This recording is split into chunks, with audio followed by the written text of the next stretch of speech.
शिराज हमारे साथ हमारे सहयोगी जालौन से जुड़ रहे हैं।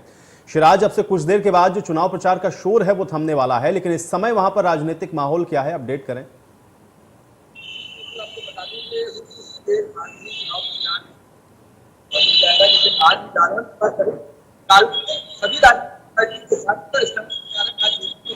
हम बात करें समाजवादी पार्टी यादव की जालौन सभा में जनसभा को संबोधित किया था। वहीं असदुद्दीन ओवैसी की हम बात करें तो वो भी माधोगढ़ विधानसभा के कोच में आए हुए थे और जनसभा को संबोधित किया था। और अभी हम बात करें तो अभी भारतीय जनता पार्टी के प्रदेश अध्यक्ष, उनका भी रोड शो उरई विधानसभा में चल रहा है और लगातार प्रचार जारी है और कुछ ही देर में ये प्रचार बंद हो जाएगा।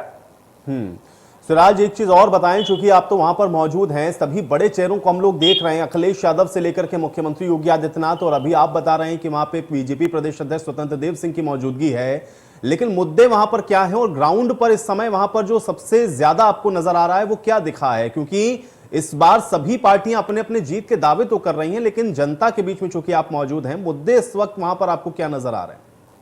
जी बिल्कुल, आपको बताना चाहूंगा कि मुद्दे जो है वो विकास के हैं। ज्यादातर लोगों ने इस बात को माना है कि मौजूदा सरकार में उन्हें सुरक्षा व्यवस्था भी मिली है, कुछ लोगों ने कहा है कि उन्हें सुरक्षा व्यवस्था नहीं मिली है, कुछ योजनाओं का लाभ नहीं मिल पाया है। तो यहाँ पर अगर हम बात करें तो उत्तर प्रदेश का जो चुनाव है वो लास्ट मोमेंट पे आगे जातिवाद में सिमट चुका है और जाति समीकरण के आधार पर ये वोटिंग होने जा रही है।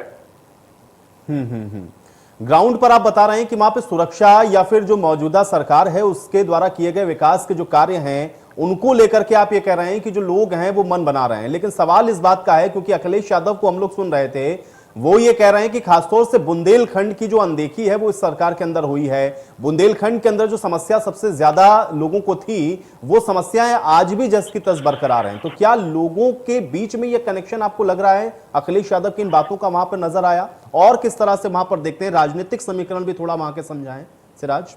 जी बिल्कुल, आपको बताना चाहूंगा कि जैसे अखिलेश यादव ने आज बीजेपी सरकार पर एक हमला बोला था और वहां पर भी माधोगढ़ विधानसभा में जनसभा को संबोधित करते हुए गरजे थे और उन्होंने कहा था कि बुंदेलखंड का अभी तक कोई विकास नहीं हुआ है। और मौजूदा सरकार ये दावा करती है कि बुंदेलखंड के अंदर उन्होंने बुंदेलखंड एक्सप्रेसवे दिया और बुंदेलखंड के अंदर बहुत सी योजनाएं दी हैं। और हम लोगों की बात करें तो लोग यहाँ पर बटे हुए हैं, कुछ लोग बीजेपी पार्टी के साथ हैं, कुछ लोग समाजवादी के साथ हैं, कुछ कांग्रेस के साथ हैं। तो अगर हम माने तो पूरे जनपद की 3 विधानसभा सीटों में अलग अलग समीकरण सामने आ रहे हैं। बिल्कुल, लेकिन अगर पिछले 2017 को हम लोग सिराज देखें तो क्या भारतीय जनता पार्टी के सामने एक बड़ी चुनौती के तौर पर आपको लग रहा है कि जो 3 सीटें जिनका अभी आप जिक्र कर रहे थे वहां पर इस बार चैलेंजिंग रहेगा या चुनौतियां हैं? और सर्वाधिक जो विषय है इस समय वहां पर वो कौन सा आपको काम करता हुआ नजर आ रहा है जिससे आपको लग रहा है कि चैलेंजेस तो रहेंगे इन 3 सीटों पर? देखिए, जैसा कि मैंने आपको बताया कि जो पिछला 2017 का चुनाव था, 2017 के चुनाव में बुंदेलखंड में 19 सीटों पर बीजेपी पार्टी ने प्रचंड बहुमत हासिल की थी। और जालौन की हम बात करें तो जालौन की तीनों विधानसभा सीटें बीजेपी पार्टी के खाते में गई थी। वहीं अगर हम अभी की बात करें तो जनपद जालौन की 3 विधानसभा सीटों में अलग अलग समीकरण देखने को मिल रहे हैं। जैसे हम बात करें उरई की, तो उरई में समाजवादी पार्टी और बीजेपी पार्टी की करारी टक्कर हो सकती है। और हम वहीं बात करें कालपी विधानसभा की, तो कालपी विधानसभा में सक्रिय वोट जो है वो बहुत महत्वपूर्ण अपनी भूमिका दिखाता है और वह वोट जो है वो उस टाइम कांग्रेस पार्टी के खाते में जाता दिखाई दे रहा है। और वहीं माधोगढ़ विधानसभा की बात करें तो माधोगढ़ विधानसभा का जो जाति समीकरण है वो इस समय बीएसपी पार्टी के साथ ही नजर आ रहा है। सबसे ज्यादा कांटे की टक्कर आपको कहां पर दिख रही है सिराज? जी, जैसे बिल्कुल हम आपको बता दें कि जनपद जालौन की जो हॉट सीट है, सदर सीट, वो उरई है। तो उरई विधानसभा सीट में समाजवादी पार्टी और बीजेपी पार्टी के बीच में कांटे की टक्कर। और आज की हम बात करें तो आज दोनों ही पार्टी ने अपना पूरी तरीके से प्रचार में जान डाल दी थी और पूरी दम लगा दी थी कि प्रचार में। और आज अपने, जैसे मैंने आपको बताया कि प्रदेश अध्यक्ष भी आए हुए थे और उन्होंने प्रचार किया था। सिराज, एक चीज बताएं, चूंकि बुंदेलखंड के लिए खासतौर से एक तो वहां पर पानी एक बहुत बड़ी समस्या, दूसरा कनेक्टिविटी जिसमें एक्सप्रेसवेज के माध्यम से जोड़ने की कोशिश जिसको भारतीय जनता पार्टी कह रही है, और तीसरा जो सबसे बड़ा विषय इस समय बार बार समाजवादी पार्टी उठा रही है वो है किसान का। तो किसान हो गया, पानी हो गया, नौजवान हो गया, इन सारी समस्याओं को लेकर के आपको वहां पे नजर क्या आ रहा है? क्या जो दावे हो रहे हैं उन दावों में हकीकत है या फिर जो विपक्ष जिन बातों को उठा रहा है उसमें आपको लगता है कि जनता का ज्यादा कनेक्शन होता हुआ नजर आ रहा है? थोड़ा इसको भी अपडेट करें।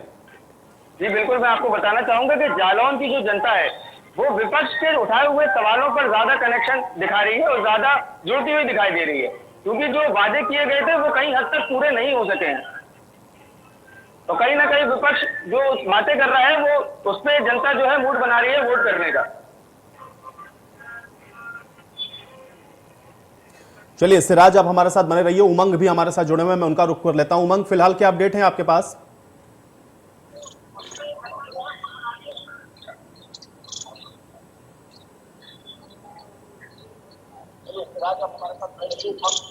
राहुल, आप सुन पा रहे हैं क्या मुझे? राहुल, अगर आपको मेरी आवाज मिल रही हो तो क्या अपडेट है, क्योंकि चुनाव प्रचार थमने वाला है। जी, चंद मिनटों में अब चुनाव प्रचार थमने वाला है। मैं आपको बता दूं, कहीं ना कहीं जिस तरीके से 2017 की बात करी जाए तो भारतीय जनता पार्टी जो पूर्ण बहुमत लेके आई थी, कहीं ना कहीं कानपुर में भी उसने 7 विधानसभाएं जीती थी। लेकिन इस बार मुकाबला टक्कर का है, मुकाबला कांटे का है। जो समीकरण है वो ये कहते हैं कि जो आसानी से जीतने वाली सीट है उसमें से एक सबसे पहली सीट है सतीश महाना की महाराजपुर, जिसमें सतीश महाना एक तरफा जीतते हुए दिख रहे हैं। इसके अलावा गोविंद नगर की सीट, और अगर बात करी जाए तो और जो अन्य सीटें हैं कानपुर शहर की, चाहे वो सीतामऊ हो, चाहे वो आर्य नगर हो, चाहे वो कल्याणपुर है, तो कहीं ना कहीं फंसी लग रही है भारतीय जनता पार्टी के लिए। इसको लेकर आज कानपुर में खुद उत्तर प्रदेश के मुख्यमंत्री योगी आदित्यनाथ थे। उन्होंने किदवई नगर विधानसभा में और पनकी में एक जनसभा की। इसके अलावा जो सपा के राष्ट्रीय अध्यक्ष हैं अखिलेश यादव, वो भी कानपुर में मौजूद रहे और रोड शो निकाला। तो कहीं ना कहीं दोनों पार्टियों ने प्रचार थमने से पहले अपनी पूरी ताकत झोंक दी है। अभी पूर्व के एक दिन पहले की बात करूं तो प्रियंका गांधी ने भी कानपुर में रोड शो किया है, जिसके चलते अपार जनसैलाब देखने को मिलेगा। अब फिलहाल जो वोटिंग है, जो वो होती कैंपेनिंग, वो बंद हो चुकी है, कैंपेनिंग खत्म होने वाली है। लेकिन कहीं ना कहीं साफ तौर से राहुल, आप जो बात कर रहे हैं, क्योंकि इस बार आप बता रहे हैं कांटे की टक्कर है और निश्चित तौर पर देखना यह है कि इस बार वहां की जनता का मन होगा क्या। मनीष हमारे साथ झांसी से जुड़े हुए हैं। मनीष, आपके पास अपडेट क्या है, क्योंकि चुनाव प्रचार का शोर तो थमने वाला है, लेकिन झांसी को लेकर के आपके पास इस समय क्या जानकारी?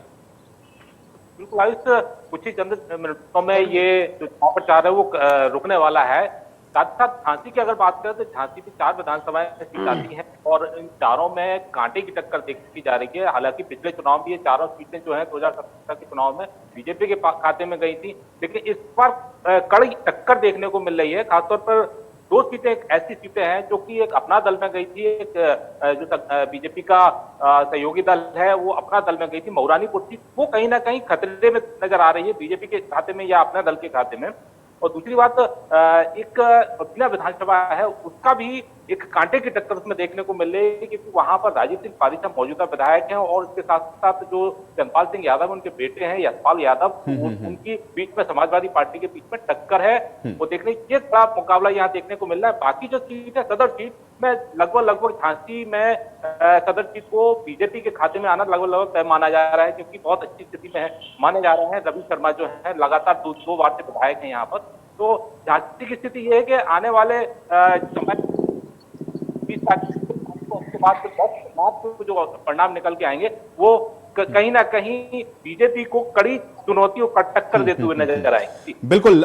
ब्रजेश, चूंकि अभी झांसी से मनीष बता रहे हैं कि देखिए वहां पर इस बार जो स्थितियां हैं वो थोड़ा चैलेंजिंग हैं। ललितपुर में आपके पास क्या जानकारी है? और क्योंकि चुनाव प्रचार तो अब थमने वाला है, लेकिन जाहिर बात है सभी अपनी अपनी जीत के दावों के साथ आगे बढ़ रहे हैं, लेकिन ग्राउंड पर आपको क्या नजर आ रहा है?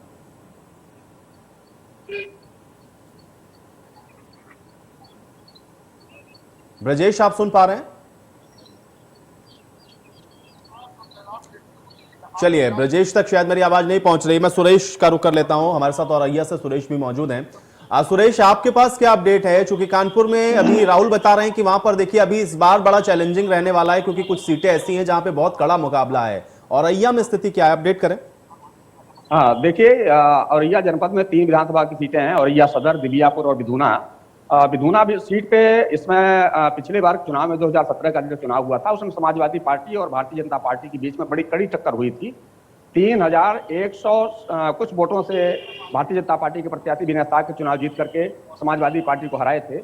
औरैया में निश्चित रूप से कह सकते हैं कि भारतीय जनता पार्टी इस बार भी मौजूद है और पिछली बार 2017 में जब विधानसभा का चुनाव हुआ था तो करीब 31,000 मतों से बहुजन समाज पार्टी के प्रत्याशी को, भीमराव अम्बेडकर को भारतीय जनता पार्टी प्रत्याशी ने चुनाव हराया था। दिबियापुर जो सीट पर है, वहां पे भारतीय जनता पार्टी के लाखन सिंह राजपूत, जो उत्तर प्रदेश सरकार में वर्तमान में कृषि राज्य मंत्री हैं, उनके बीच में और समाजवादी पार्टी के प्रत्याशी प्रदीप यादव के बीच में क्रांतिक टक्कर बताई जा रही है। हालांकि औरैया की जो सदर सीट है, यहाँ पर भारतीय जनता पार्टी पहले से काफी मजबूत है। लोगों का ये कहना है कि जो पिछला इतिहास है 2017 का, वो भारतीय जनता पार्टी उसको दोहराएगी। लेकिन दो सीटें जो हैं, दिबियापुर और बिधूना विधानसभा, यहाँ पर भारतीय जनता पार्टी और समाजवादी पार्टी में कांटे की टक्कर दिखाई दे रही है। देखिए, मैं आपको बताना चाहूंगा कि आजादी के बाद से लेकर के लगातार अब तक जितनी भी पार्टियां हैं जो चुनाव मैदान में आती हैं, उन्होंने अपने प्रत्याशियों का चयन जातीय आंकड़ों के आधार पर ही किया है। और ऐसे में देखा जाए तो जो दिबियापुर की विधानसभा सीट है, वहां पर यादव और लोध राजपूत जो जाति है, इन दोनों की बहुतायत है। करीब 45 से 47 हजार दोनों मतदाता हैं।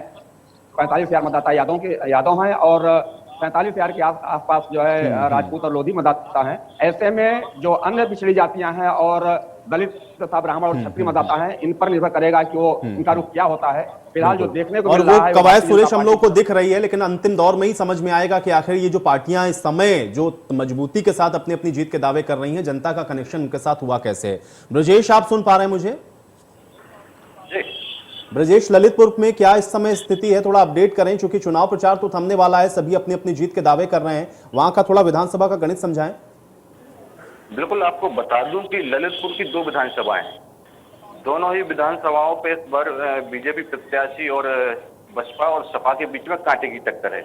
आपको मेहरौनी विधानसभा की बात करें तो मेहरौनी से बसपा प्रत्याशी मनोहर लाल पंत हैं, जो वर्तमान में सरकार में श्रम एवं सेवायोजन मंत्री रहे, और उनके विपक्ष में बसपा और सपा के दोनों प्रत्याशी जो है पूरे दमखम के साथ मैदान में हैं और पूरे जोर से बीजेपी प्रत्याशी के लिए इस बार कड़ी चुनौती दे रहे हैं। वहीं ललितपुर विधानसभा की बात करें तो ललितपुर से रामरतन कुशवाहा जो बीजेपी प्रत्याशी और सिटिंग विधायक भी हैं, वहीं उनके विपक्ष में बसपा के चंद्रभूषण सिंह बुंदेला और गुड्डू राजा और सपा से रमेश कुशवाहा जो है बड़ी टक्कर दे रहे हैं और बीजेपी प्रत्याशी के लिए इस बार यहाँ से भी कड़ी चुनौती होगी।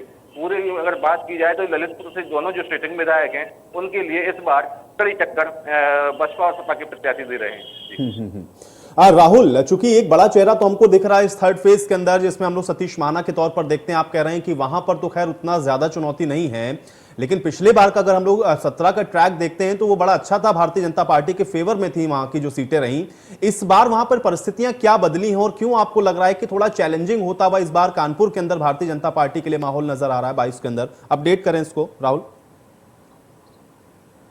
जी देखिए आयुष, मैं पहले बता दूं कि सबसे बड़ी चीज है कि सतीश महाना ही मंत्री नहीं है, कानपुर में नीलमा कटियार भी हैं, वो कल्याणपुर विधानसभा से चुनाव लड़ रही हैं, लेकिन कहीं ना कहीं जो सामने टक्कर दे रहा है वो सतीश निगम है, समाजवादी पार्टी से प्रत्याशी हैं।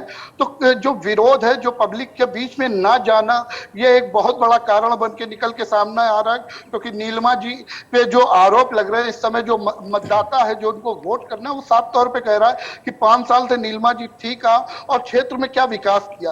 तो कहीं ना कहीं नीलमा कटियार जो खुद उत्तर प्रदेश सरकार में मंत्री हैं, उनको टक्कर मिल रही, तो बड़ी बात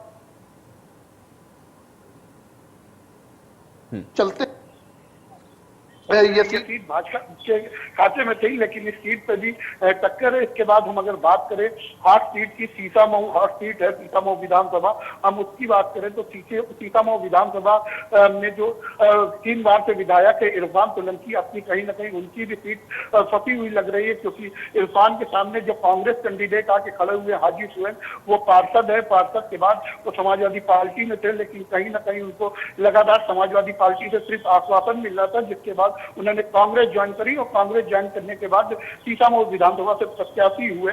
लेकिन यहाँ त्रिकोणीय मुकाबला है, क्योंकि वर्तमान में एमएलसी सलील बिश्नोई भी यहाँ विधायक प्रत्याशी है। तो कहीं ना कहीं भारतीय जनता पार्टी का अपना, क्योंकि मुस्लिम बाहुल्य सीट है सीतामऊ विधानसभा, तो इसमें त्रिकोणीय मुकाबला है। त्रिकोणी में अब देखना है कि क्या 2 मुस्लिम जो प्रत्याशी हैं वो आपस में लड़ते हैं और बीजेपी के प्रत्याशी को फायदा मिलता है, या मुस्लिम उनको वोट देता है जो भाजपा हरा रहे। जी चलिए, बहुत शुक्रिया आप सभी का इस तमाम जानकारी को हमारे दर्शकों तक पहुंचाने के लिए।